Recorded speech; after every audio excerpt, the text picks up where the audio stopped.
To start, we're going to do a little bit of administrative cleanup items, and we're going to strike a couple of bills at the request of patrons. These will include HB 1253, patroned by Delegate Glass, HB 1505, patroned by Delegate Sullivan, HB 1385, patroned by Delegate Carroll, and HB 1468, patroned by Delegate LaVere Bowling. Subject to a voice vote? No, ma'am. No? Okay. So you said strike, right? Yes, Strike. right there. It's a recorded vote. My apologies. So let's go ahead and open up the rolls. I have to do it. I don't have all the bills. Here you go. I can do a block. 453, I got it. 15, I got it. 1389. Okay, got it. And 1468. So it's 4 bills. That's correct. Okay. I've got the block. Thank you.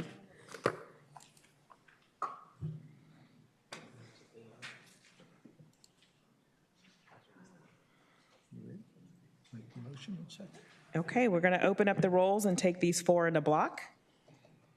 Mr. Lynn, Clerk Lynn, if you would. Yes, ma'am. You got it. Okay, these 4 bills are stricken from the docket on a vote of 9-0. Thank you very much.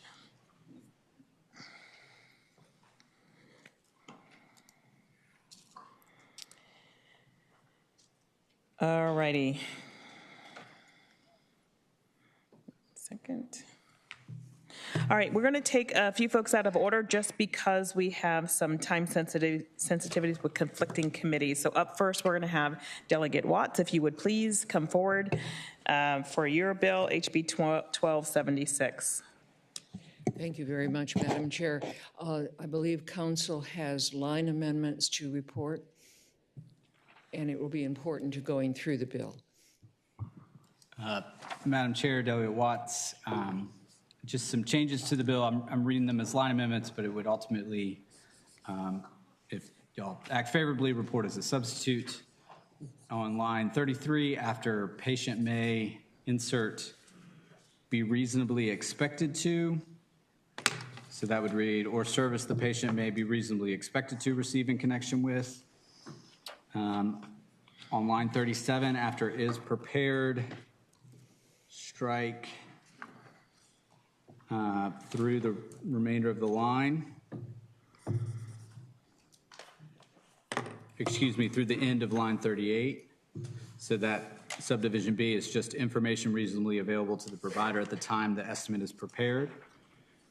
On line 39, after standard charges, strike the remainder of the line and insert, or when known, an estimate of the payment amount calculated with any contracted rates for the patient's carriers, for the patient's carrier known at the time the estimate is prepared.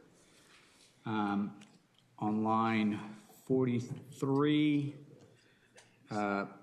strike all of subdivisions C, D, and E, and insert a new subdivision C, a statement that the estimate is only an estimate for an item or service the patient may be reasonably expected to receive, and that the actual items, services, or payment amounts billed may differ from the good faith estimate depending on changes in the scope of services or the health carrier's processing of the claim, and that this is not a contract or binding agreement to require the patient to obtain the items or services or guarantee a certain payment amount. And then finally, Madam Chair, Delegate Watts, on line 50, after 3, strike the lines 50, the sentence beginning on line 50 through 53, striking a provider shall be deemed through that, into that sentence on line 53, information.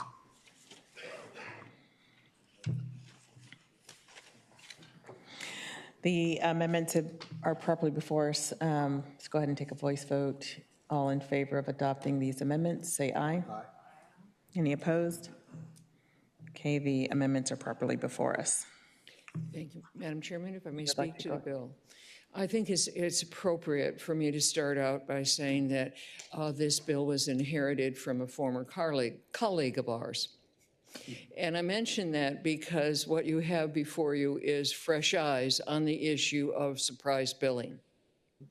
And as I looked at the language, which is what is responsible for the amendments that you had, that you have just approved, is to take the emphasis off making whether it is a major provider with a lot of staff or whether it is a small provider, less responsible for interpreting what insurance may or may not cover, and focus instead on the important thing is what is the range of this cost going to be of this service that is not an emergency service, a discretionary medical service that I may decide that I can afford to go forward with 3 months from now, 3 years from now, whatever it may be, but giving the essential information about the cost of the service.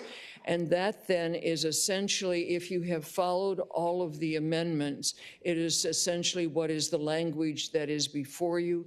I would be happy to reread the amendment, but I actually think that Council did a good job in letting you know what is in the bill and what remains in the bill to really put the direction on the provider to provide that basic information for non-discretionary medical services.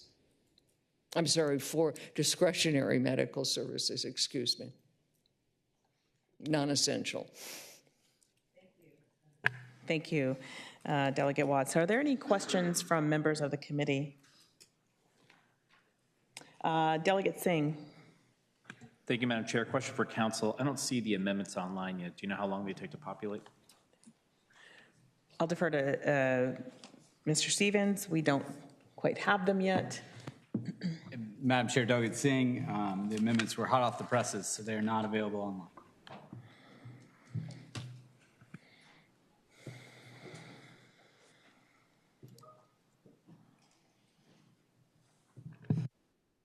Are there any other questions, or if members of the committee wish to, yeah, but I think there's concerns about not being able to see the edits that were read by Mr. Stevens. Okay, let's circle back to this. Anyone else on the committee have any questions regarding the bill as amended? Okay. Is there anyone in the room that would like to speak in support of the bill as amended?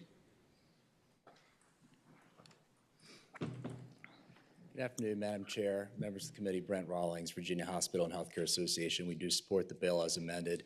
I want to thank the delegate for working with us on these amendments that we think bring everything in line with standard best practices for providing estimates and do make some helpful clarifications in this regard. So we do support. Thank you. Thank you. Madam Chair, could I ask this gentleman a question? Might help some of the members. Did you work with Delegate Watts on the Did, yes. amendments? So could you explain to the committee what, and you can do it in broad terms, why did this improve the bill? What changes did it make that you think turns it into a good bill? From the hospital's perspective, Madam Chair, from the of hospital's perspective, the main change for us was that some of the language in here suggested or implied that it might be an expectation upon a staff member in patient financial services, for example, to get on the phone and call the carrier and to ask questions about coverage and benefits and deductibles and all those sorts of things, which goes well beyond providing an estimate of payment for a particular service. And so a lot of the language that was stricken and replaced is directed towards those concerns. We want to provide an estimate that's based upon the information that's reasonably available to us at the time that the estimate is requested. We cannot be engaged in prolonged phone calls and other inquiries with the insurer to get to the bottom line, more of a guaranteed payment, which is not something that we can do with these estimates. I hope that's addresses the question, Madam Chair. Thank you, sir. Yes. Madam Chair, members of the committee, Mike Forehand with ANOVA. Just again, gratitude to the delegate for working with us as well on the amendments. We support the bill. Thank you. Thank you. Is there anyone here that would like to speak in opposition to the bill? If so, please come forward.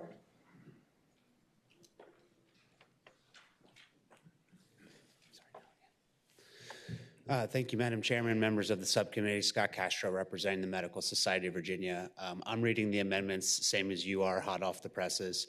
I wasn't, frankly, we weren't a party to these conversations, but what I will say is that these do not address our concerns as we've discussed them with the patron regarding our opposition.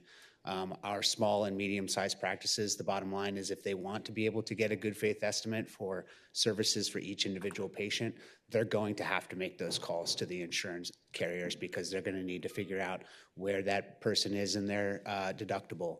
Have they met certain thresholds for their co-insurance, their out-of-pocket maximum? If they want to provide a good faith estimate that is actually going to be useful for the patient, those calls are going to have to be made.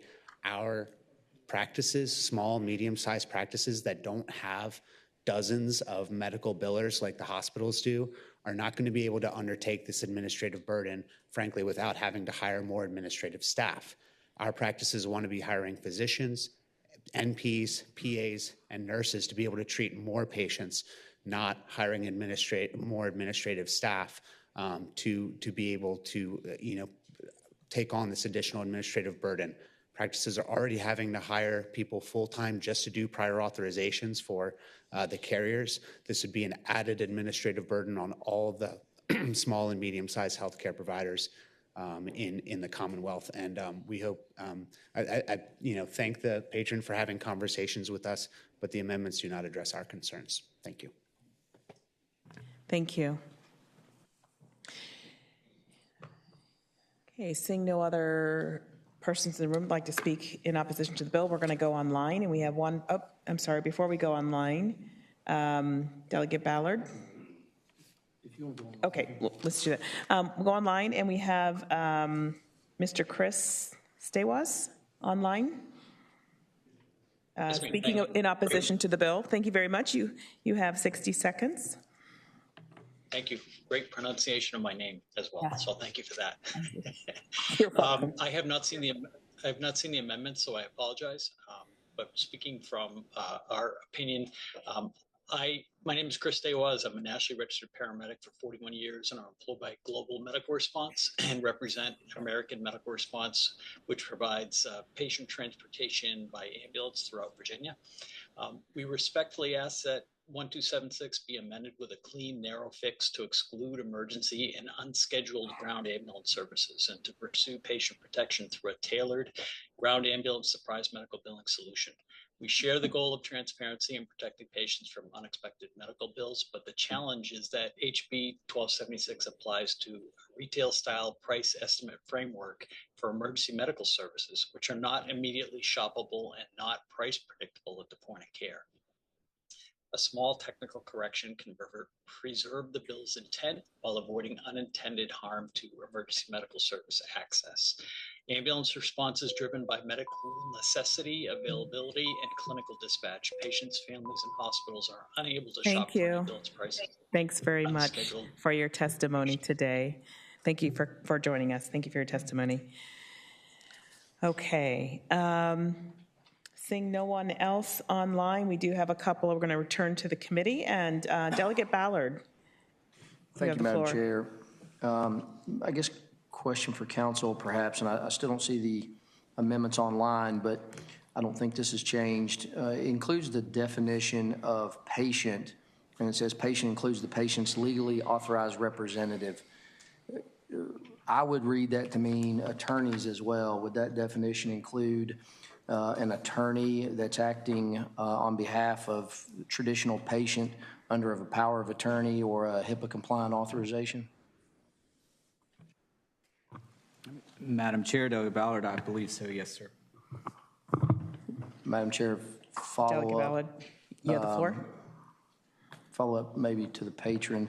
The reason I asked that question, so if it would apply to attorneys, and let's say attorneys are working a personal injury case on behalf of patient in the traditional term, and we send out these requests for a good faith estimate to small practices. Let's say you're 1, 2, 3 physician practice, like in the part of the Commonwealth where we live.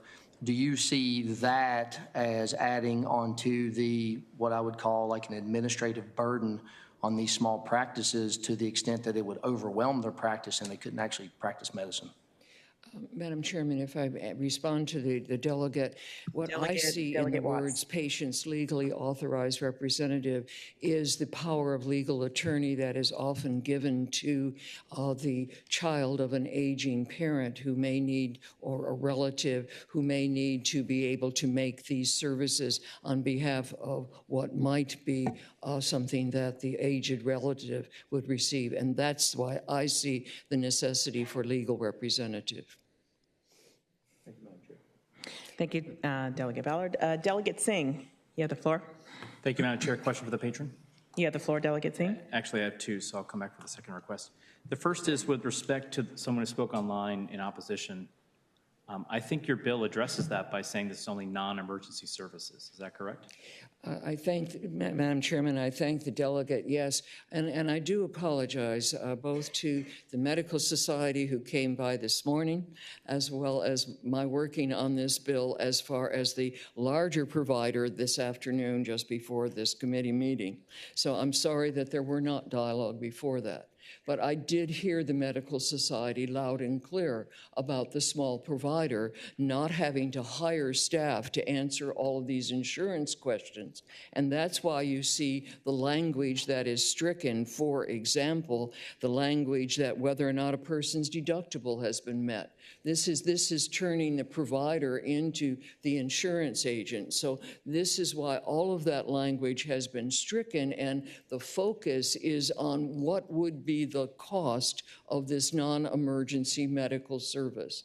I did not hear from anyone having to do with the transport of someone as to whether or not the small amendment that was referred to under how you define provider could in fact be accomplished perhaps as this bill moves along, because again, coming in with fresh eyes, I'm looking at whether or not I decide as the potential patient or representative of the patient whether or not that medical service can be undertaken. And I was not thinking of it in terms of discretion about being transported, et cetera, and certainly would be happy to work on that wording if it were provided to me. Thank you, Delegate Watts. Delegate Cousins. Thank you, Madam Chair. I have a motion at the appropriate time. Let me just see if we have any other questions. Okay, you have the floor. Thank you, Madam Chair. I'd like to move to report as substituted. Is there a second? Second. It's been properly moved with substitute and seconded. Let's go ahead and open up the board to place our votes. Clerk Lynn.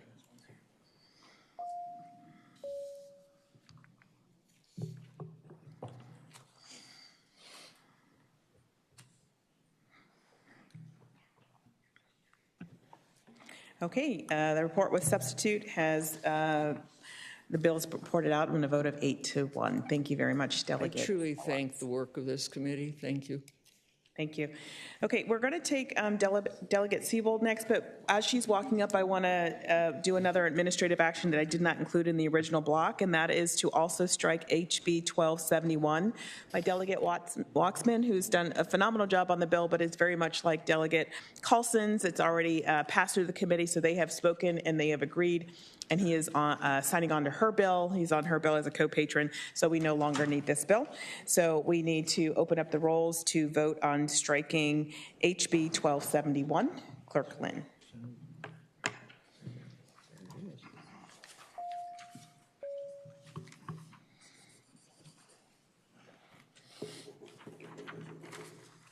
Okay, HB 1271 has been stricken from the docket on a vote of 8-0. Thank you very much.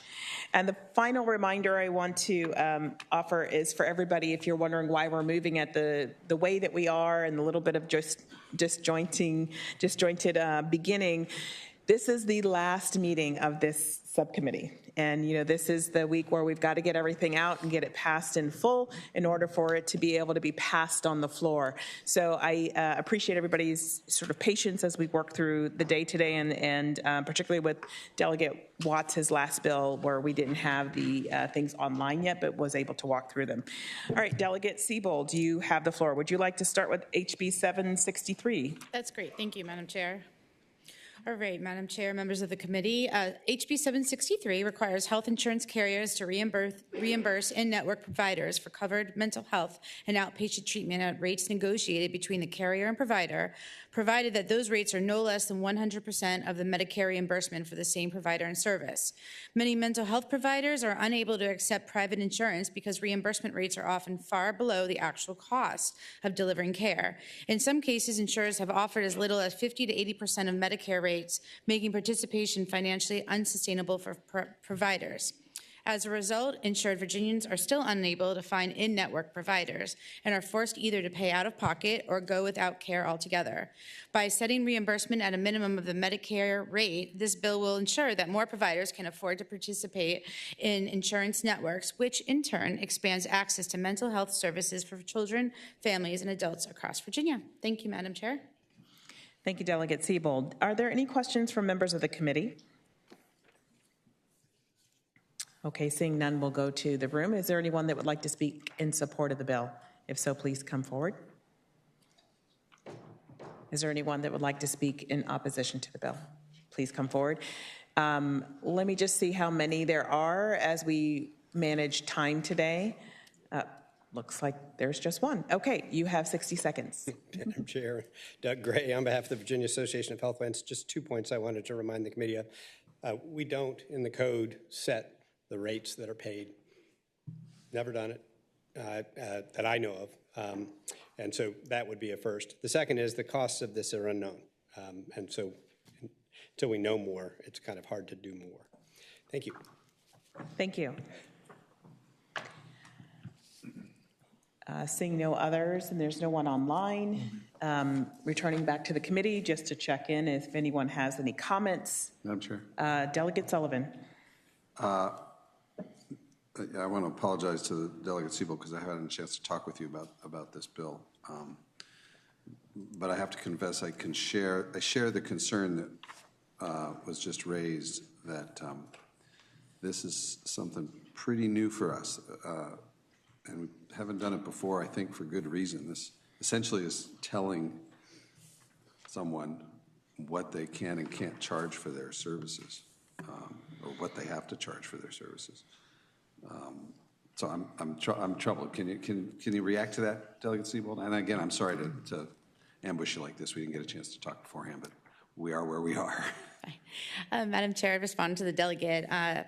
I do know that this is something that hasn't been done before, but I have a constituent who does run a practice and is just really burdened by the cost and wants to be able to serve as many clients as possible. We are in a mental health crisis right now, and that is really the goal of the bill, to get as many people in to be serviced as possible when it comes to mental health. And this was a solution we came up with, and hopefully it's something we can continue to work on over time to see if we can get more service for those people who need it when it comes to mental health. Madam Chair. Delegate Sullivan. I guess sort of two questions for Delegate Siebold, if I might. Delegate Sullivan. Thank you. So I appreciate that bringing a bill on behalf of a constituent they're often the best bills because they identify real problems, and I can understand your client's concerns and applaud his or her motives. In bringing the bill, have you had any conversations with all the people who might be affected by this? This would be, hospitals, doctors. What's been the state of the conversation over this bill? Madam Chair, we've had a few conversations, Madam Chair, with state stakeholders. And again, it's pretty much a kind of an unknown territory at this point, but people are willing to talk about solutions, knowing that we are in a crisis where those folks who need access to mental health services are unable to get that, and we are limited. And there's a workforce shortage when it comes to providers. So again, people, Madam Chair, seem interested and definitely want to continue working on this conversation and finding solutions to this current problem. So, second question, Madam Chair. Delegate Sullivan. So I just want to know, sometimes in committees like these, there are sort of code words. Continue the conversation often means that you'd be amenable to a motion to do just that by carrying the bill over. But if that's not what you meant, let me know. Madam Chair, I'd be very happy if my other option is for this bill to be laid on the table to carry the bill over to 2027. Madam Chair, I have a motion. Delegate Sullivan. I move that we carry this bill over to the 2027 session. Second. Motion's been properly made and seconded. Let's go ahead and open up the rolls. Place our votes on the board. Oh, it's a voice vote. Sorry. Yes, you are correct. All in favor of carrying HB 763 over to 2027, say aye. Any opposed? All right, HB 763 carries over to 2027. Thank you. Thank you, Delegate Siebold. Would you like to move to your next bill? Yes, please, Madam Chair. Madam Chair, HB 997 is also another bill brought to me by several constituents who are experiencing a troubling situation. So across the Commonwealth right now, policyholders of long-term care insurance, often purchased decades ago, are experiencing sudden and exorbitant premium spikes. These increases often hit in a single year, making them especially difficult for older Virginians to absorb, particularly those living on fixed incomes. Their only option is to drop the coverage entirely that they have paid into for decades, undermining the very purpose of long-term care insurance and also increasing long-term public costs. 3 years ago, Senate Bill 828 proposed a cap on policy increases. As a result, a study was conducted by the State Corporation Commission to address steep increases in long-term care insurance premiums. The SEC report, which was RD 596, for those of you who want to look it up, found that large and repeated long-term care premium increases, the risk of sudden shock lapses, the vulnerability of older policyholders on fixed incomes, and the absence of any cumulative guardrails in Virginia law. In the report, the SEC emphasized that any guardrails must be carefully structured, phased in, and that actuarial review and SEC authority must be preserved. This bill, HB 997, incorporates these findings and lessons by providing protections for Virginians facing steep increases in long-term care insurance premiums. This bill proposes two narrow guardrails while fully preserving the SEC's authority. First, it places reasonable limits on cumulative premium increases, and second, it requires that approved increases be phased in over multiple years, preventing destabilizing one-year shocks and giving families time to plan. Thank you, Madam Chair. I do have a subject matter expert in the audience if there are any questions that he can help with, but I'm also happy to answer any questions as well. Thank you, Delegate. Let's first go to committee. Delegate Singh, you have the floor. Thank you, Madam Chair. Question for the patron. Delegate Singh. Do you know, Madam Chair, to the patron, do you know if you cancel the insurance policy after paying 10, 15 years with the premiums, is there any residual value on that policy, or is it all forfeited? Madam Chair, I would say I know that there are several companies in the audience that I'm sure would be happy to answer that question. It is my understanding, though, that you are forfeiting the money that you put through and you are starting a brand new plan. Thank you. Thank you, Delegate Singh. Thank you, Delegate Siebold. Delegate Sullivan, you have the floor. Thank you, Madam Chair. You indicated you've got some constituents who suffered through this problem. You're also talking to someone who suffered through this problem. My wife and my policies, which we bought or started buying, 25 years ago or something, recently doubled, 200%, and then a year or two later, another 50%, which if you do the math means that they've tripled since we got the policy. I actually called the Bureau of Insurance about this with a fair degree of indignation in my voice about it. It is an incredibly frustrating problem. And as an aside, to answer, help add an answer to Delegate Singh's question, there are a variety of options offered, including cutting back on the coverages and ways to keep the policy at a lower rate. So I am really sympathetic about this bill, personally. But I have to confess to you, I'm concerned. I want to hear from the SCC on this. It's kind of the same issue we talked about in your last bill, which is how much can we tell a company, here's how you must raise rates, here's what you have to charge, you've got a cap on here of a percentage. And I think that would be new territory for us. I was convinced, by the way, that I'd been assured contractually that it would never go up, and I read every single line of the darn thing. And unfortunately, it didn't say that. And it had gone through an SCC process. So I applaud you for bringing this bill. There is sticker shock going on all over the Commonwealth. It's clear to me that, frankly, as best I can tell, all of these companies, when they were underwriting these policies 20, 25 years ago, just got it wrong. Yep. And my first reaction was a deal's a deal. Yep. But unfortunately, that wasn't the deal. They're still allowed to do it so long as they give all the notices and run it through the SEC process. So I applaud you for bringing the bill, but I have concerns as to whether this is something we can or should do, as frustrating as the situation is. Thank you, Madam Chair. Thank you, Delegate Sullivan. Delegate Ballard, you have the floor. Thank you, Madam Chair. Question for the patron.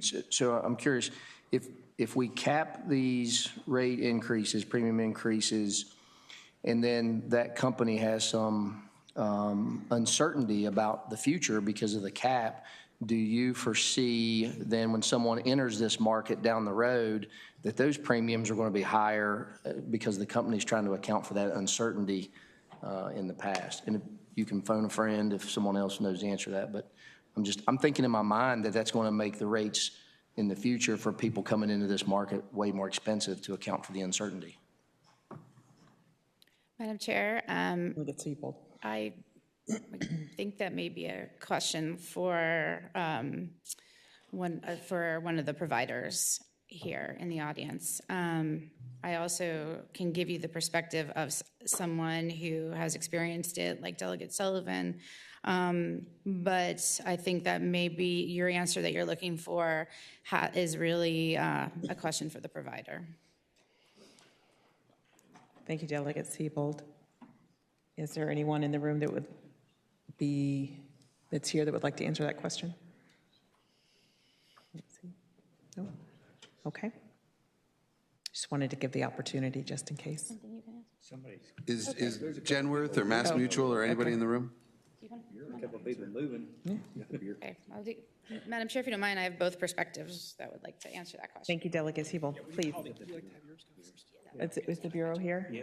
And just identify yourself. with a member of the Bureau of Insurance, please, if you're comfortable, willing to provide some insight here. Yes, could I have the Bureau respond first before we go? Yes, if you would please. Thank you. Madam Chair, good afternoon. Dan Bumpus. I'm one of the Deputy Commissioners with the Bureau of Insurance, part of the State Corporation Commission. Disclaimer off the top, we do not have a position on this bill, but happy to try to answer any of the questions that have come up. Speaking to the question from Delegate Ballard in terms of the actuarial assumptions that might go into newly written long-term care rate blocks, our expectation from the Bureau of Insurance would be that if you did have a cumulative rate cap, that would have upward pressure, meaning initial pricing would certainly go north, would go up because you would be building in for that uncertainty that could happen, just like has happened with a lot of the legacy blocks, where you would know that in the end you're going to be rate capped out at, in this case, 250%. Thank you. Delegate Singh, do you have a question for? Yes, Delegate Singh. Please proceed. Thank you. It seems to me, hearing this, that there's a major disclosure problem, that when you buy term life insurance, you expect a fixed monthly premium. But in this type of policy, there's no expectation of a fixed premium, which comes as a shock to a lot of people. What is the current practice on disclosure, if you could share? Sure. Madam Chair, Delegate Singh, happy to answer that question. We have, in both the law and our regs, have certain disclosure requirements. There are a number of terms in the policy that have to be disclosed. The point that you're talking about of the fact that this is not a fixed premium is something that does need to be disclosed under our regulations. There's I would say, potentially a difference between what is in the policy and what the consumers understand, but that is part of what we do at the Bureau of Insurance with outreach, talking to consumers with our consumer services folks, regularly trying to help explain, and obviously the providers and their agents have a role to play in that process too. Thank you. I don't know if you had a follow-up. Delegate O'Quinn. Thank you, Madam Chair. I actually have a question.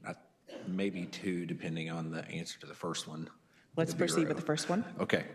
So I think a lot of the policies that we're discussing might have been sold 2 or 3 or 4 decades ago, potentially. And I don't know what the regulations were at that juncture. I mean, were those original policies priced using the best actuarial standards for that particular time?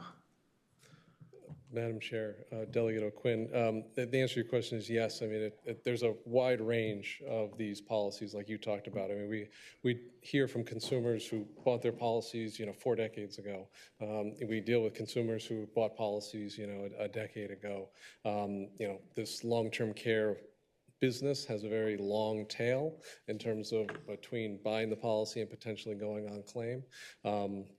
But yeah, sure, the providers can talk in better detail, but in a nutshell, the best guesses when long-term care was a new business and then early on, we're wrong, quite frankly, in terms of the assumptions that were built in on a number of factors, and that has led to the need to ask for these rate increases to keep up with the claims that are coming in. The point that Delegate Ballard brought up a minute ago in terms of solvency is one that we have a big concern with. At the Bureau of Insurance, we always want to make sure that insurance companies have the assets on hand to be able to pay claims as they come due. If a company is insolvent, which means it doesn't have the assets to support its liabilities, whether that's a Virginia company or a company out of state that's licensed here, that company could wind up in receivership, and the policyholders may not get everything that they've purchased and think that they're going to get. Thank you. Madam Chair. You have the floor, Delegate O'Quinn. All right. Thank you, Madam Chair. So going to your point of solvency versus insolvency. So essentially we have, I guess, a contractual arrangement between the issuer of the policy and the person who paid for the policy. So if we were to go down this path where premiums wouldn't necessarily reflect, I guess, the underlying risk that exists, what other options would these companies have to try to meet their obligations if we say, here's the cap and you can't go beyond that? What other tools do they have at their disposal? I mean, I guess if any. Sure, Madam Chair, Delegate O'Quinn. I think it's a better question for the companies. Yeah, as you can imagine, they have a lot of different structures and the like. But yeah, solvency and potential insolvency is a concern that we have in the Bureau to protect policyholders, but also to protect the market. Some companies may have diversified lines of business, meaning they're not only writing long-term care. They might be able to, use funds from or profits from those other pieces, whether that's a strong parent company who can put money in. But, that's a specific question for each, group and each company itself. When we're looking at, the rate increases themselves, we're always mindful of the solvency, but we go through our regulatory process, make sure that the rate increases that are asked for are actuarially justified. More often than not, what a company asks for versus what is approved. We're approving something that is less than what the company asked for after we go through our review. So we do carefully vet each individual rate increase. Thank you. Thank you, Delegate O'Quinn. Delegate Cousins. Thank you, Madam Chair. I just have a quick question about the process. Delegate Cousins. Thank you. So when you are making determinations on rate increases, what opportunities do consumers have to sort of voice their concerns or otherwise be heard? Madam Chair, Delegate Cousins, there was a bill that was passed either a year or two ago that whenever a rate increase is filed, so not before we've even started reviewing it, certainly before it's been approved, but there's a requirement that the carrier provide notice of the filing of the rate increase. That notice, among other folks in terms of contact information, includes the consumer services number with the Bureau of Insurance. We do hear from policyholders like Delegate Sullivan frequently when this hits their inbox, both physical mailbox as well as email. And we do hear from policyholders along the way, both checking in on the front end, and then the rate review process sometimes can take more than 12 months. And so they check in along the way to see what's going on, if there's new information. We do certainly hear from these consumers. We are empathetic to the situation that many of them are in, having owned their policy for decades, and we certainly hear their stories. We do what we can to protect those policyholders, but we have a dual mandate both to protect policyholders and to protect and make sure we have strong, stable, and solvent insurance markets. So, we certainly hear them. We understand where they're coming from, but we're trying to do our best to, under the law that's in place and the regulations that we have, to evaluate those rate increases. Thank you. I do have just one. Delegate Cousins. Thank you. And then just to put a note on this, like a fine note, is there a chance that passing this legislation could result in some long-term insurance companies going insolvent or becoming insolvent? Madam Chair, Delegate Cousins, that is a concern that we have, both in the short term in terms of companies that have these legacy long-term care business blocks that are on their balance sheets, and then in the long term, companies that maybe haven't hit the rate cap yet, but they wrote their policies at a time where they were not building in kind of that cushion on the front end in terms of initial pricing. And so, yes, that is a concern that we have. We've shared that with the delegate and her staff before today, and it's still a concern that we have about any rate cap that could be in place, whether it's a cumulative or an annual. Thank you, and thank you, Delegate Cousins. Delegate Cohen. Thank you, Madam Chair. I guess a question for Delegate Cohen. Thank you. How often have these increases been approved over the last 5 years? Madam Chair, Delegate Cohen, I think it depends is the answer. We certainly have, somewhere in the neighborhood of 40 to 50 pending rate increase filings. Those are on individual blocks of business. I believe last year we approved somewhere in the neighborhood of 16 to 18 filings, somewhere in that neighborhood. Maybe that might be a little bit larger than that. But in any event, we do get these rate increases frequently. We try to process them as quickly as we can using our in-house as well as outside actuarial support. Madam Chair, follow-up? Delegate Cohen. When you say frequently, could you help us unpack that a little bit, though, for this subsection of insurers? How often have their rates gone up over the last 5 years? Madam Chair, Delegate Cohen, I don't have a specific answer to that. Some of that is company practice. We are doing our best to encourage companies to come forward more frequently, therefore with smaller rate increases, but that's not the practice of every company. There are certain companies, certain blocks of business where we probably haven't seen a rate increase in a decade. Certainly other companies, other blocks of business where we haven't seen a rate increase in the last 5 years. There are others where we probably over the last 5 years have seen 2 or 3. But it very much depends on the company, depends on their strategy and approach, and also in some respects depends on what we approve versus what they ask for. Madam Chair, speaking to the bill. Delegate Cohen. I think that we find ourselves in a real pickle here. My mom is in the same boat as Delegate Sullivan and his wife of having gotten the insurance in the 90s when my dad was diagnosed with Parkinson's, and having seen the rates go up exponentially.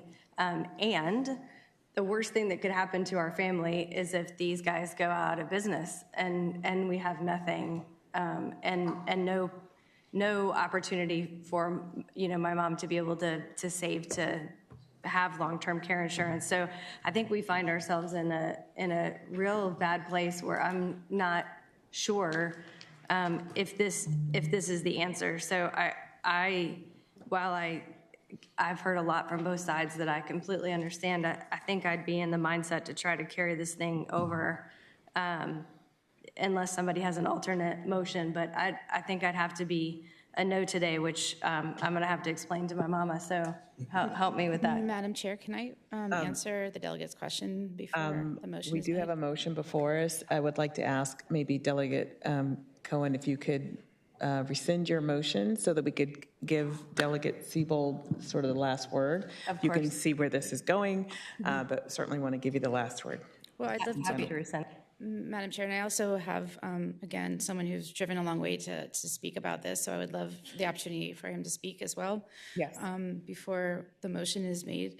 But to answer the delegate's question, in 2000, so this is an example of one policy that my constituent who had it since 2006. So 2017, it went up 29%.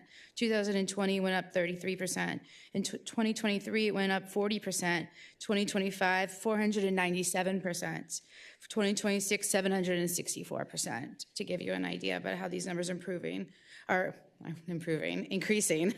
And to put that in dollar figures, the annual premium from 2006 on was $2,049. By 2024, it was $4,952. 2025, it increased to $10,192.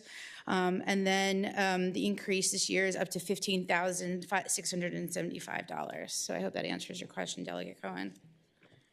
Thank you, Delegate Siebold. Before we turn back to the committee, there are people online that have been waiting to be able to speak on behalf of the bill. We're going to get to them in just a moment, but I want to give the opportunity for our folks in the back here that had lined up to chat. If you are in agreement with what the Bureau of Insurance has said, just state your name, your affiliation, that you associate your remarks there. If there is a different position, I want to set a clock for 45 seconds because we have a very big docket today.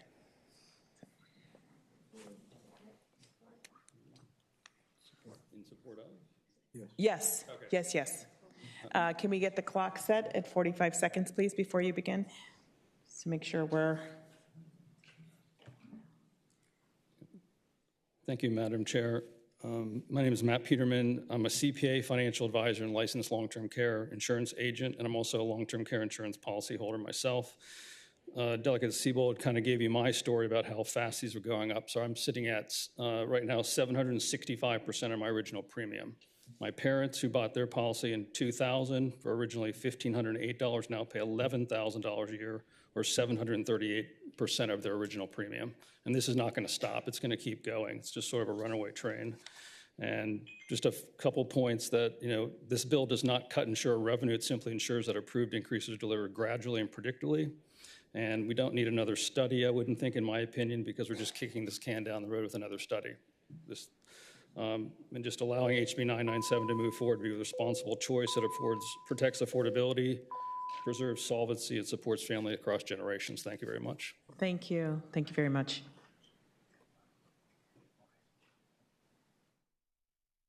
Are there any other comments? Yes. Yes. Madam Chair, members of the subcommittee, Patrick Cushing on behalf of the American Council of Life Insurers. We do oppose the bill. I don't want to rehash anything that the Bureau went through, but I do want to cite two things that came up during the committee testimony. One is a report that was done by the Bureau of Insurance and the SCC, and I just want to talk about the insolvencies that have happened in the past several years. Nationally, 3 long-term carriers domiciled in other states have become insolvent, and guarantee funds have had to fill in the gaps on payments on claims from those companies, and that included 6,000 Virginians. So that is happening. In addition to the insolvencies, in the year 2000, we had 125 companies writing long-term care policies in the country. Today, that is down to 23. I'm sure I have one more item I'd like to draw, and that's just if I could have the privilege of 20 seconds. 15 seconds. 15 seconds. The bill that passed 3 years ago that triggered the study, we worked with Delegate Tran at the time to include a provision that required the commission, to the extent practicable, to consider how rate increases will impact policyholders when they are presented with a rate increase request. So with that, we do oppose the bill. Thank you. Thank you very much. Mr. Palmore. Madam Chair, Jeff Palmer on behalf of AHIP, and we echo the comments of ACLI and oppose the bill. Thank you. Thank you. Is there anyone else that wanted to speak in the room, either in support or in opposition? Okay, we're going to go online.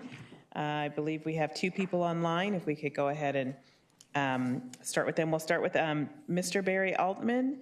Thanks for joining us today. You have 45 seconds to share your comments with us today. Thank you very much. My story is the same as what you've already heard, so I'm not going to repeat it. I just do want to point out that our insurer, Genworth, is still reporting profitability. They're a $7 billion company, and they're making money. I don't understand why they have to double their premiums next year if they could make money this year. None of this makes any sense to us as policyholders.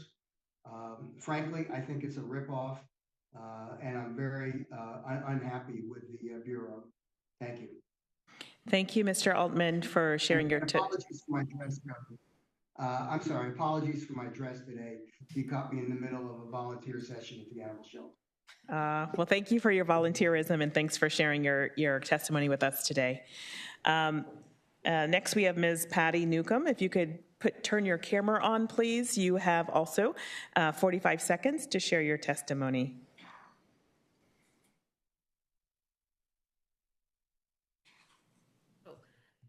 I don't know why my camera's not showing me because it's on. Just one moment, Ms. Newcomb. I just want to make sure, Yes. because we have requirements that if you are to provide testimony, you have to turn your camera on. So I just want to make sure the committee approves your testimony without camera. Okay. Anyone in support of allowing her to testify with her camera off? Say aye. Sure, aye. All right. Anybody opposed? All right. We just want to be consistent. Some folks, just to be consistent, you have the floor and you have 45 seconds, Ms. Newcomb. Thank you for sharing your testimony. Thank you. Members of the committee, thank you for the opportunity to speak. My name is Patty Newcomb, and I'm a former military spouse, and I have 2 adult children. I bought my Virginia-issued policy several years ago, I think about 19 years ago, and my premium increases have been like the ones you've heard about. At some point, it feels like Genworth is just trying to push people off their policies, and when that happens, the burdens fall to the families and to the Commonwealth. This bill allows for a needed increase, but spreads them out and sets reasonable limits. The legislation allows for common sense guardrails on how approved increases are delivered, so this process works for everyone's budget.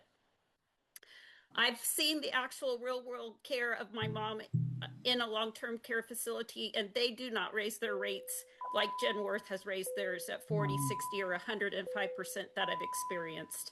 Thank you, Ms. Newcomb, very much. Thank you for your testimony today. Appreciate you taking the time to be with us. Madam Chair, I have a motion. Delegate Singh. My motion is to carry over the bill, but I'd like to speak to that motion. Delegate Singh, you have the floor. I want to thank the patron for bringing this bill forward because this is a serious problem. If you're an individual consumer who's in this market or you have a parent in the market, you would be outraged by these increases. 20%, 40%, 743%. And if you're somebody who's cynical about this, you might say that we've enabled the SEC to bail out bad underwriting practices from 3 or 4 decades ago. And I'm not saying that's true or not. I'm saying that's what a cynical person would say. And I'm very troubled by this. And the flip side is to say, well, we can't do anything about it right now because that would lead to an imminent collapse of 3 major insurers. And that's also a major problem. So I think we need a little more time to figure this out, which is why I'm making this motion to carry it forward. But I'm very troubled, and I'm grateful that you brought it forward. It has been properly moved and seconded.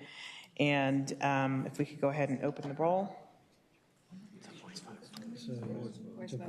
Sorry, we are carrying over. It's a voice vote. My apologies. Let's go ahead and all in favor of carrying HB 997 over to 2027, please say aye. Begrudgingly aye. Any opposed? Okay, so HB 997 is carried over to the 2027 term. Thank you very much, Delegate Siebold, and to also all your stakeholders that you work with. We do recognize this as an incredibly important issue and very timely, and I really do hope we can get to a place where we can stop the harm that is clearly being caused. Thank you. Thank you, Madam Chair, members of the committee. All right, we are next going to take up Delegate Helmer and then Delegates Bulova and then Franklin will be on deck in the queue. Delegate Helmer, you have a couple of bills with us, 2 bills, I believe. Why don't we go ahead and start with 808. Thank you, Madam Chair, members of the subcommittee. You said 808 first? Okay. Sure. We'll just go in chronological order. Yes, ma'am. House Bill 808 is a bill that strengthens consumer protections during the claims processing process. I do have a couple of line amendments, but if it would be okay, I'd like to speak to the bill, and then I'll just explain the amendments. Delegate Helmer. All right. So the issue we're trying to confront, many of you have probably confronted this in your own district. I've had many constituents come to me about this. I've heard from many of your constituents probably about it, which is when you get a damage or a loss to your vehicle or to your home through a disaster, and an insurance adjuster comes and they review it, and they say that you have $20,000 of damage to replace your roof, or $8,000 of damage to replace your car. To replace the damage to your car under your insured policy. And then you go get to do it, and then you get a note from the insurance company that says, oh, actually, we're only going to cover $6,000 of the $20,000 or $4,000, the $8,000. And there's no explanation because it's not required. And we are simply trying to address that. Other states, both from Florida to Maryland, have taken cracks at this. So it's not a red state or a blue state problem. It's an all of us problem. And what this bill simply does is it requires a detailed explanation and a record of changes. With that, we're working. I don't think we've come to peace in the Valley yet, but we've working to deal with some unintended consequences with the insurance industry as well. And so there are a couple of line amendments that I'd love to adopt into the bill if that's the pleasure of the subcommittee. Amendments are before us. Amendments have been properly moved and seconded. All in favor say aye. Any opposed? Okay, the amendments are before us. Delegate Helmer, if you'd like to. The amendments are fairly technical. All they do is just clarify that if the as the bill was originally written, if the estimate changed and went down, went up, it was beneficial to the consumer. There was a bunch of record keeping and other requirements. This just clarifies that it's only if they decrease it. So if they want to give you more money, they can do that. They don't have to keep all the records. And if they want to give you less money, then they need to explain why that happened. Thank you, Delegate Helmer. Are there any questions for members of the committee? Okay, let's go to the room. Is there anyone in the room that would like to speak in support of the bill? Please come forward at this time. Just checking before you begin. Let me just see how many we have. Oh, 2? Okay. All right, so you have 45 seconds. If you would, please go ahead. Yes, Madam Chair, Jay Spear with Virginia Poverty Law Center, and we do support the bill. Obviously, this kind of thing falls harder on low-income folks, so we appreciate the delegate bringing the bill. And I think it's also keep in mind, it's very intimidating for folks to go through an insurance claim. They don't do it that often. So I think these protections are needed. Thank you. Thank you. Hello. Hello, Madam Chair. Thank you, committee, for hearing this bill. I would like to start with, I'm the executive director for Washington Metro Auto Body Association. So as a collision repair industry, we see this thousands by the day. So I will not repeat what Delegate Helmer said, which was that there is a consumer education issue. Repairers see it daily on behalf of their customers, trying to get to claim centers and who have been centrally localized instead of regional, instead of somebody that you can look to and talk to in person. It is now done remotely using AI, rule strategies, and other things that when explanations come back, it's using quotes like the manager said, and there is no name associated and there is no explanation. So we think that this is great for consumers. Thank you very much. Is there anyone in the room that would like to speak in opposition to the bill? Okay. Anyone? Thank you, Ms. Parker. You have 45 seconds.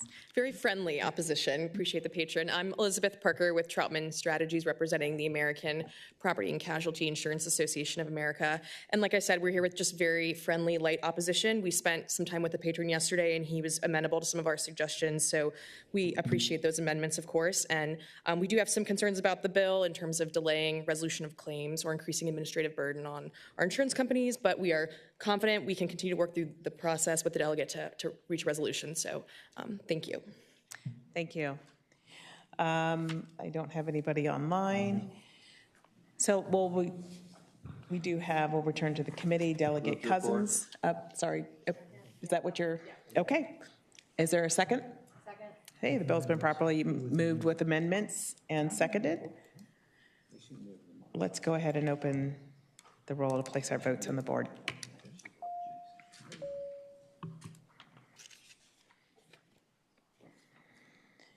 All right, Delegate Helmer, your bill is with amendments has been reported out by a vote of 8-0. Thank you very much. Thank you, Madam Chair, members of the subcommittee.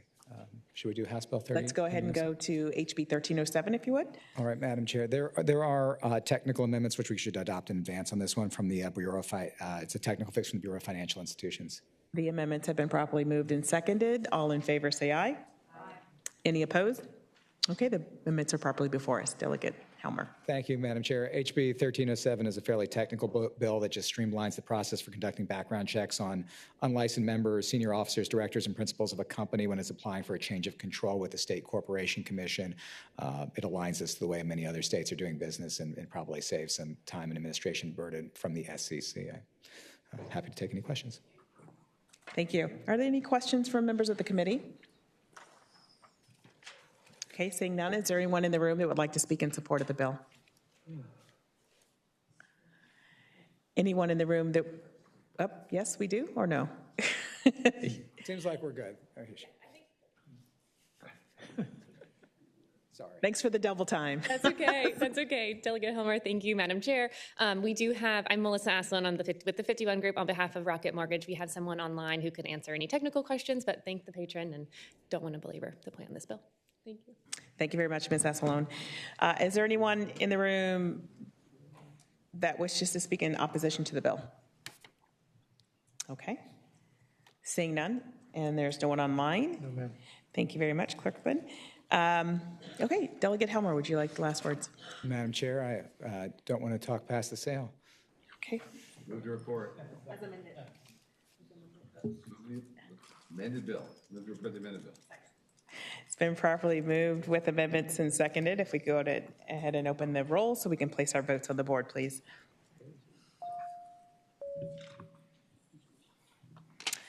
All right, HB 1307 has been reported with amendments by a vote of 8-0. Thank you very much, Delegate Helmer. Thank you, Madam Chair. Okay, I'm going to change the sequence.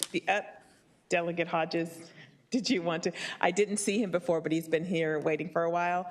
If you would like, yes, sir, please come up. I know you've been waiting for quite some time. And then we'll go to you, Delegate Bulova. Thank you so much, Madam Chair. It's always a pleasure to see you. You have before you House Bill 1450. Yes, sir. You have the floor. Well, thank you, Madam Chair, members of the committee. House Bill 1450, it's just about transparency. And basically all this does is allows ERISA self-insured companies to request claim levels data from the pharmacy benefits manager, because we believe that transparency is key in making those decisions. Now, we talk about ERISA all of the time, but there was a Supreme Court case, Rutledge versus PCMA, that said states have the ability to regulate PBMs as long as they don't change the plan design. So basically providing this information to the purchaser of the insurance and the self-insured will give more transparency in that process. Thank you, Delegate. Yes, ma'am. Does anyone have any questions for the patron on the committee on this transparency bill? All right, is there anyone in the room that would like to speak in support of the bill? Anyone in the room that would, oh, okay. Seems like you've got some support there. Anyone in the room wish to speak in opposition to the bill? Okay, this committee operates by motion. The bill has been properly moved and seconded. Let's go ahead and open up the rolls and place our votes on the bill on the board.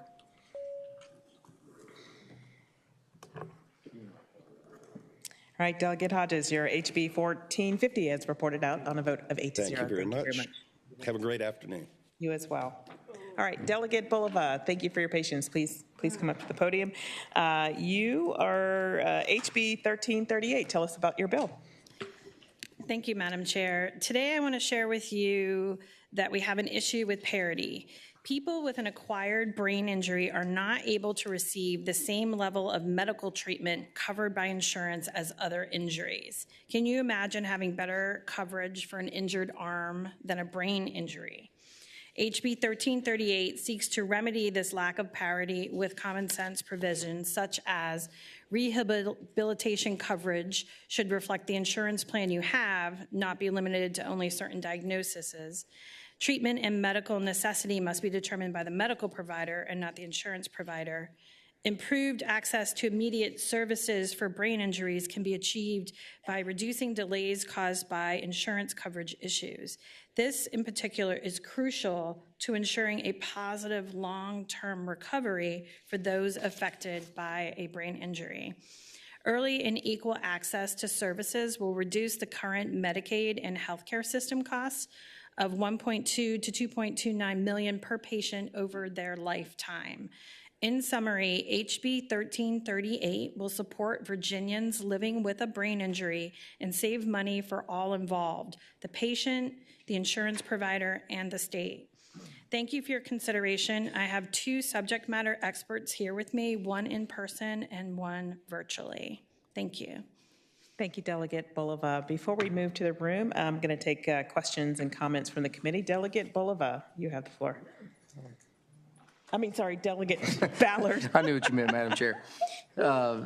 Question for the patron. So, it seems like we're expanding the benefits under these state health plans, and I'm assuming with expanded benefits is going to come increased costs. So, will that raise premiums? And if so, do you have an idea how much the impact's going to be?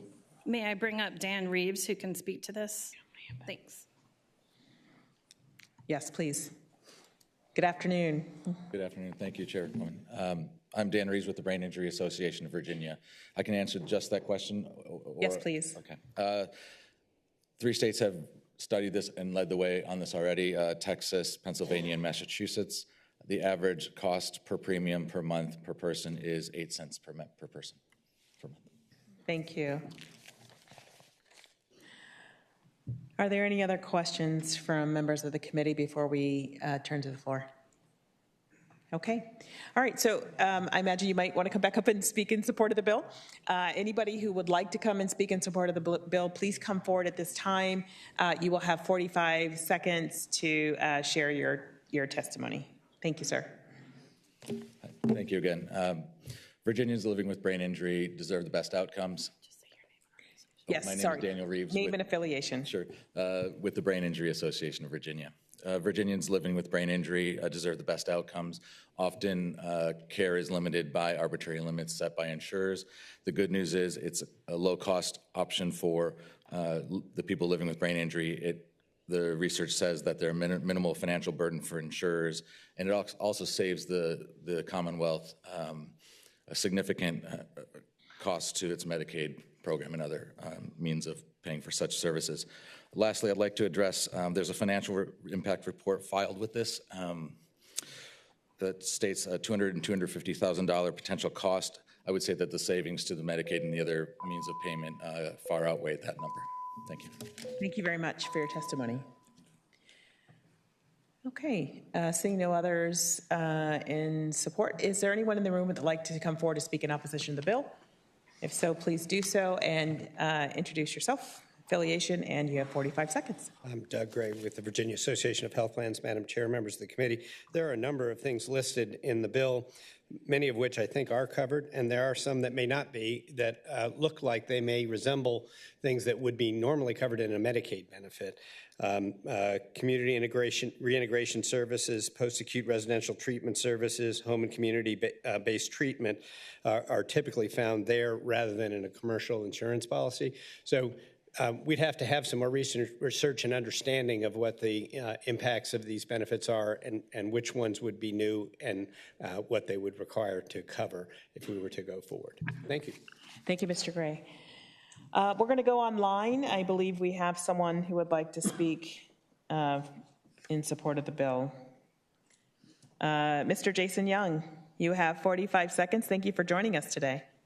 Can we reset the clock, please? Jason. Hold on one second. Yes. Okay, please. Thank you. Thank you. Go right ahead. Jason Young, Chair of the Virginia Alliance of... Hi, everyone. Jason Young, Chair of the Virginia Alliance of Brain Injury Service Providers, a statewide provider network for Virginia's publicly funded safety net service system for persons with brain injury, speaking in support of House Bill 1338. Brain injuries are instantly life-altering, not only for the individual, but for their entire family system. Resulting cognitive, behavioral, and physical challenges are often pervasive, chronic, and disabling. Despite these realities, the vast majority of the 3,500 individuals served within Virginia's publicly funded system have never had access to a set of clinically effective treatment modalities, collectively known as cognitive rehabilitation therapy.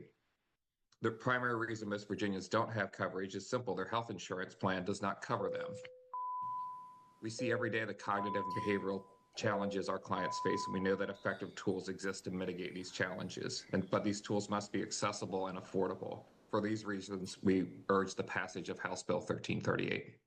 Thank you very much, Mr. Young. Thanks for sharing your testimony with us today. Okay, I don't see any other comments or requesters here on the committee. Would you like to have last words, Delegate Bulova? The brain injury organizations asked me to put this bill in because there is definitely a need in their community to have health insurance for these myriad treatments. I think it's worth exploring, and for not this year, perhaps next year, where I can sit down maybe with the insurance providers who I have not had a chance to meet with yet. Thank you very much. This committee operates by motion. Madam Chair. Oh, sorry, Delegate Sullivan. Yeah, speaking of the bill. Delegate Sullivan. Thank you. Delegate Bulova, I bet at some point when you've been speaking to your predecessor in your seat, he's mentioned that getting bills like this one through can take a little while. No one, I can't imagine anyone up here will disagree that brain injuries are awful incidents, obviously, and we need to do everything we can to help people who suffer from them. So there's this thing called HERC. There was some data thrown around about cost per member. That's what HERC does, and so I look forward to seeing this bill in HERC when I move, Madam Chair, that we lay this bill gently on the table with a letter from the chair asking HERC to take a look at this bill. Thank you. This is motion's been made to gently lay this bill on the table with a letter to HERC. Let's go ahead, and this requires a recorded vote, so let's go ahead and open up the rolls.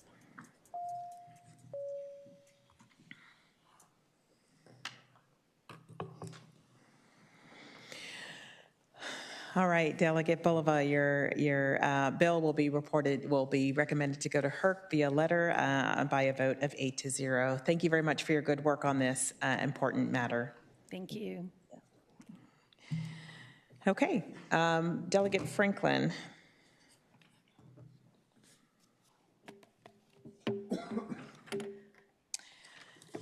Okay, you have HB 1400. If you would go ahead and tell us about your bill. Good afternoon, Madam Chair, members of the committee. My bill is 1400, which mandates that health insurance carriers cover standardized maternal mental health screenings during pregnancy and the critical 6-week postpartum period. It prohibits prior authorization and step therapy hurdles for maternal mental health medications.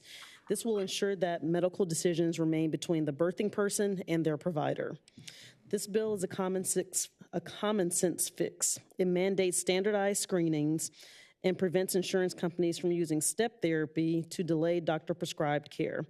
Fiscally, this is a winner for the Commonwealth, as untreated maternal health costs Virginia roughly $32,000 per mother-child pair, and it's a leading driver of preterm births, which cover about $74,000 per delivery, and compared to just $6,000 for a healthy birth.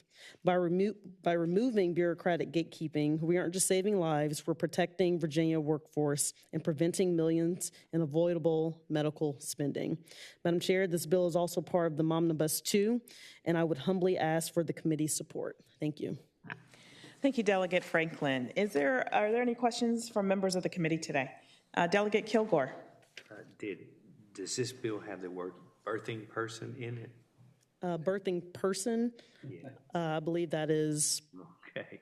part of how we would describe for medical purposes. Thank you. Thank you. Thank you, Delegate Kilgore. Any other questions from members of the committee? Okay, seeing none, is there anyone in the room that would like to speak in support of the bill? Is there anyone in the room that would like to speak in opposition to the bill? All right, please come forward and say your name and affiliation, and you have 45 seconds. Thank you. Heidi Dix with the Virginia Association of Health Plans. Not opposition. We believe this is the standard of care that's already in existence, and our members have verified that they do this. Subsection E around prior authorization and step therapy and eliminating that would be what we would consider a mandate and should be considered for the HERC. Thank you.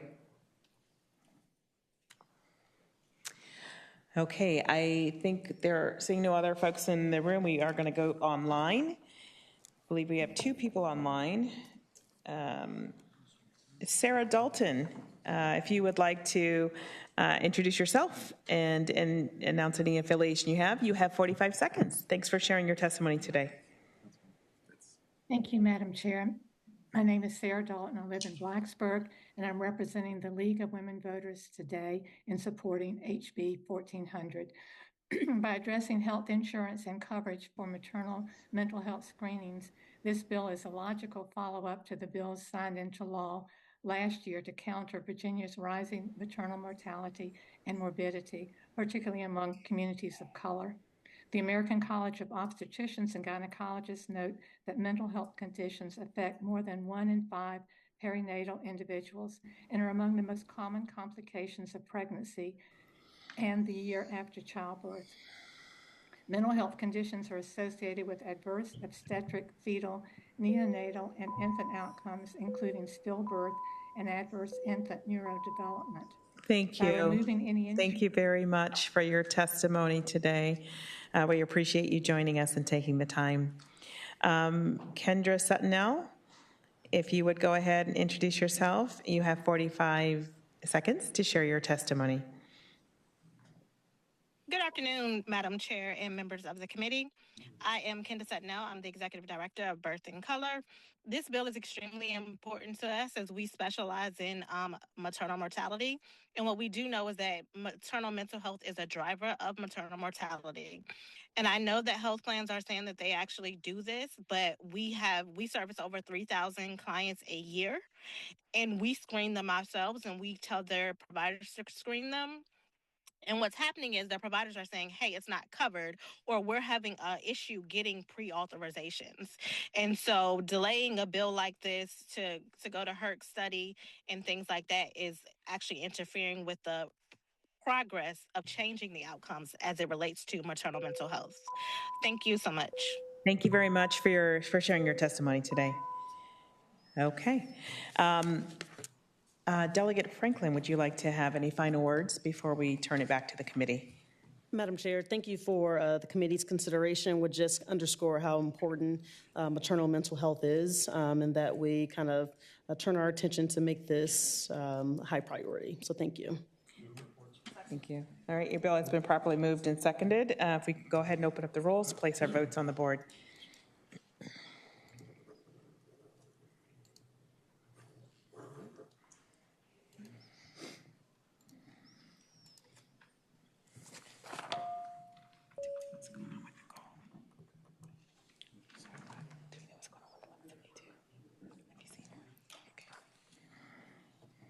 All right, your bill reports out on a vote of 5-3. Thank you very much, Delegate. Madam Chair and the committee, thank you so much. Yes. Okay, I was wondering if we could have the clerk just send out a quick call to Delegate Nicole Cole for HB 1172. And while we're waiting for her to arrive, we can go ahead and take Delegate Ballard. You're welcome to present your bill from there or go to the podium. Sure. Thank you, Madam Chair. I'll stay here. Madam Chair, members of the committee, House Bill 1309 is a clarifying bill that states that gap insurance is permissible for sale in Virginia. I'm sure everyone on the committee knows, but gap insurance offers important coverage to consumers when the motor vehicle securing their loan is totaled or stolen or damaged and their primary insurance policy fails to fully cover the remaining loan balance. Such shortfalls can create significant financial hardships for consumers who, without the protection of gap insurance, must still contractually cover the remaining loan balance while also having to pay for the purchase of a replacement vehicle. Existing law does allow lenders to offer insurance for the protection and benefit of the borrower, but it does not explicitly mention the sale of gap products in the code. This has resulted in regulatory uncertainty for lenders looking to sell gap insurance and has prohibited these lenders from offering gap waivers, which can also be classified as debt cancellation contracts and not traditional insurance. So, Madam Chair, members of the committee, this bill, 1309, provides technical clarification to existing law that confirms licensed lenders in the Commonwealth may offer gap insurance and gap waiver products to borrowers who secure personal loans with vehicles.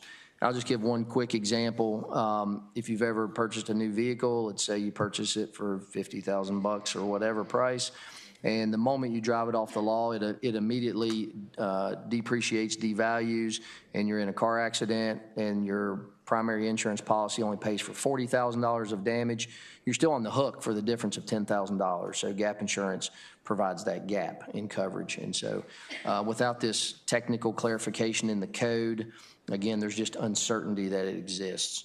With that, Madam Chair, I'm happy to take any questions. Thank you, Delegate Ballard. Are there any questions? Yes, we have Delegate Kilgore. Please feel free to ask your question.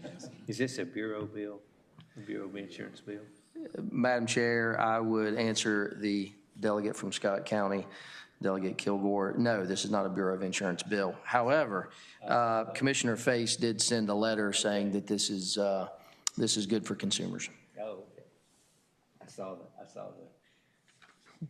Thank you, Delegate Kilgore. Thank you. Is there anyone in the room that would like to speak in support of this bill? Any comments? Thank you. Welcome. Thank you, Madam Chair, members of the committee. Jeff Smith here on behalf of the Virginia Financial Services Association.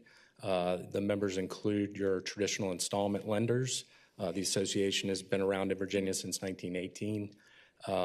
To Delegate Ballard's point, he described the bill perfectly, and there is a letter from the Bureau that says that licensed consumer finance companies can offer gap insurance. However, the members, did feel like it would be better to have, some clarity in the code that specifically lists these products so that both from the borrower's side as well as from the lender's side, that there was, little question as far as whether they're able to provide that. Thank you. Thank you very much. Is there anyone here that would like to speak in opposition to the bill? Okay, seeing none and none online. we have a question. Delegate Singh, you have the floor. Thank you, Madam Chair. Is anyone here from the Bureau of Insurance? And if they could they come up?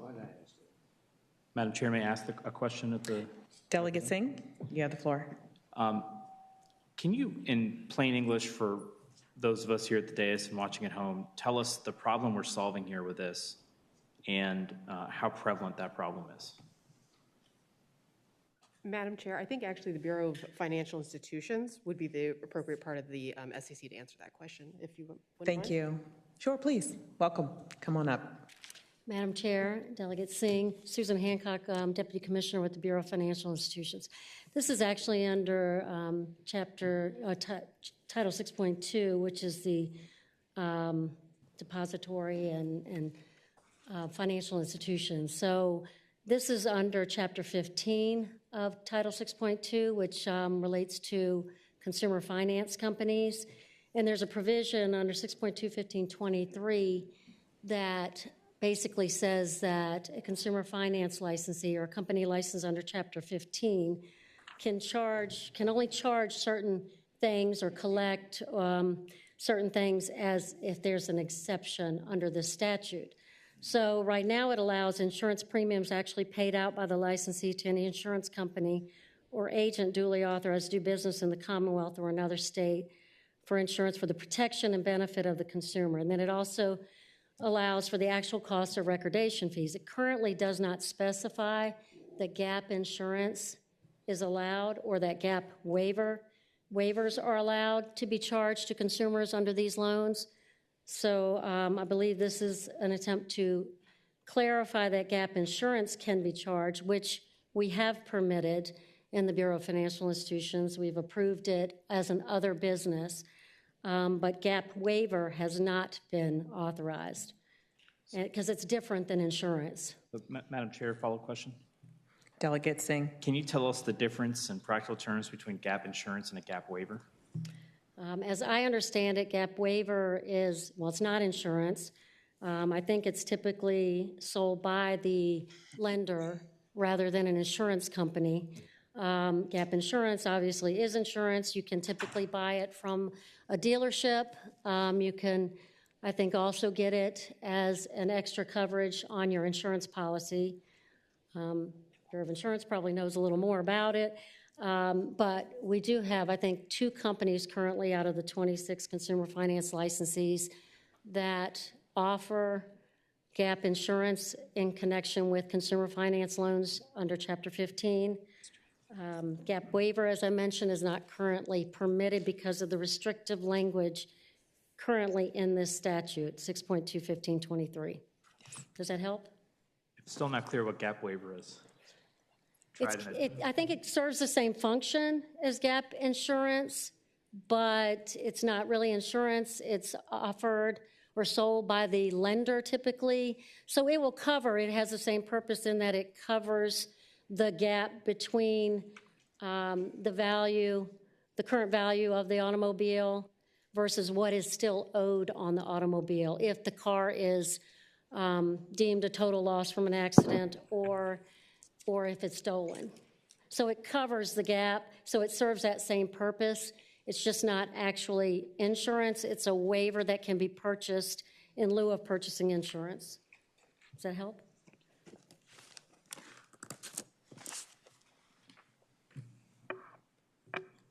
Okay, thank you.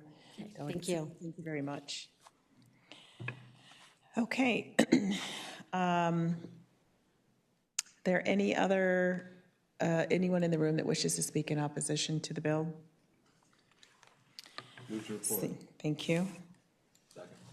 This bill has been properly moved and seconded. If we go ahead and open the rolls to place our votes on the board.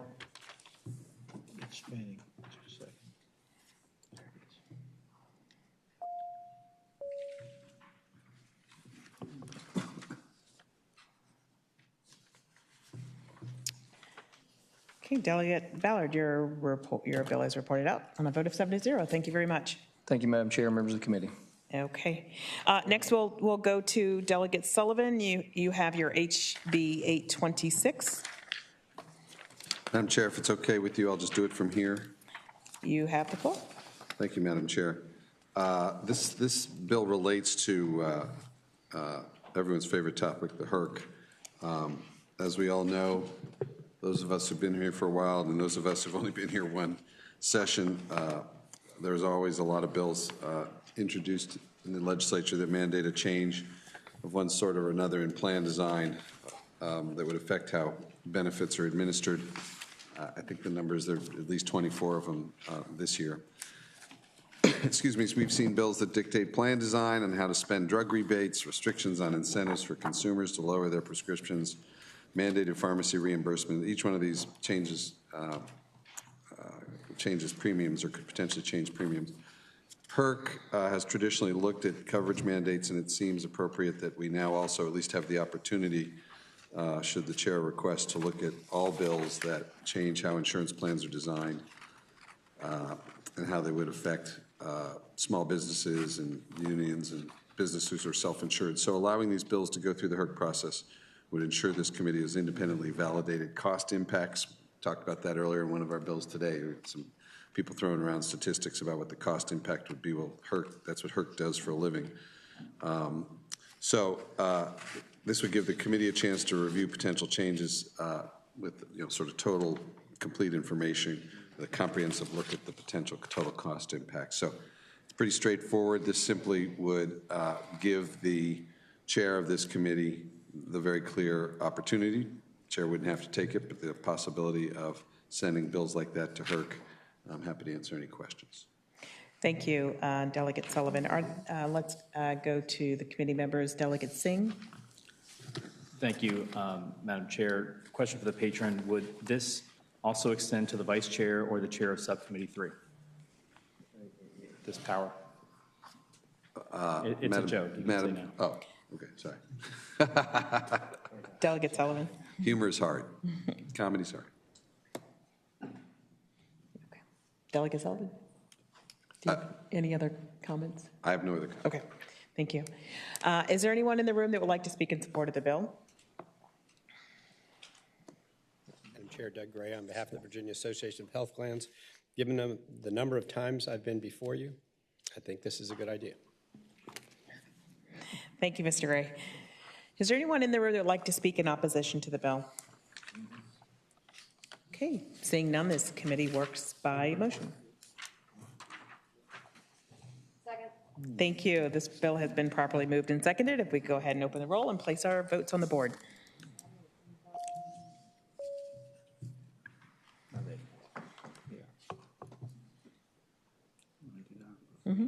Yep. All righty, Delegate Sullivan, your bill reports out on a vote of 8-0. Thank you, Madam Chair. Before we get to the last bill on the docket, which is mine, we're going to do one other administrative action. We heard back from Delegate Cole, Nicole Cole, and she has asked that we strike HB 1172. Move to strike. All right, it's been properly moved and seconded. And all in favor say aye. It's a recorded vote. Yes, I keep doing that. It's a recorded vote. Let's go ahead and open up the board to place our votes to strike this bill. Okay. HB 1172 has been stricken from the record by a vote of 8-0. Thank you very much, committee members. Okay, our last bill is from yours truly. It is HB 1462, and this one really speaks to how we get to have better and more resources for our behavioral health, mental health patients. And it really relates to something that we're already doing. Hold on one second so I can transfer this to Delegate Sullivan so he could be chair. There is a committee substitute or a substitute amendment, so I just want to make sure we move that. Is there a motion on the substitute? Okay. We have a motion properly moved and seconded. All in favor? Any opposed? The substitute's before us. So HB 1462 updates the Medicaid and private insurance billing requirements to reflect how mental health and substance use services are actually delivered in clinical settings. It helps us to ensure that folks who are in the process of securing their licensure, but are directly supervised by licensed clinicians can continue to do the work under their supervision. And the framework and the process for billing for these things, there is already in place. The bill works within existing Medicaid and insurance structures rather than adding bureaucracy. And it also creates greater clarity while providing sustainability and expanding services for patients. One thing that's really interesting to know is that this is already happening. This is already done. Interns routinely work up to 20 unpaid hours per week. And this is done at the same time they've got to hold a paying job, attend graduate classes, complete coursework, manage childcare and basic living expenses. To be able to bring this into alignment with current practices in the way that other practices also allow folks under the direct supervision of a licensed professional to provide services while they are pursuing their degrees, brings it all into alignment.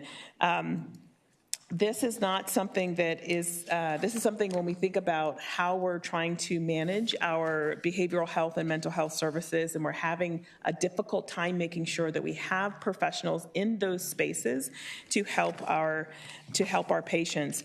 And this is one way we can do this to make sure there's proper compensation.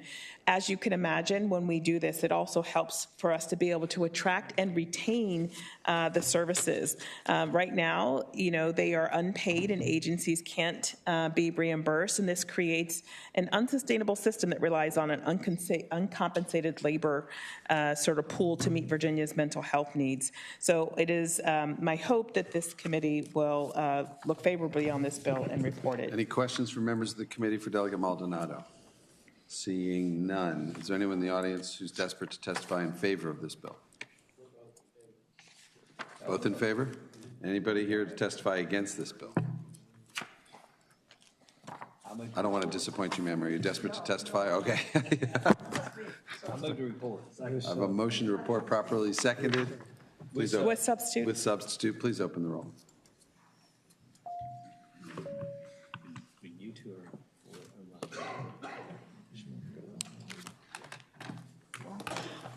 Bill reports 8-0.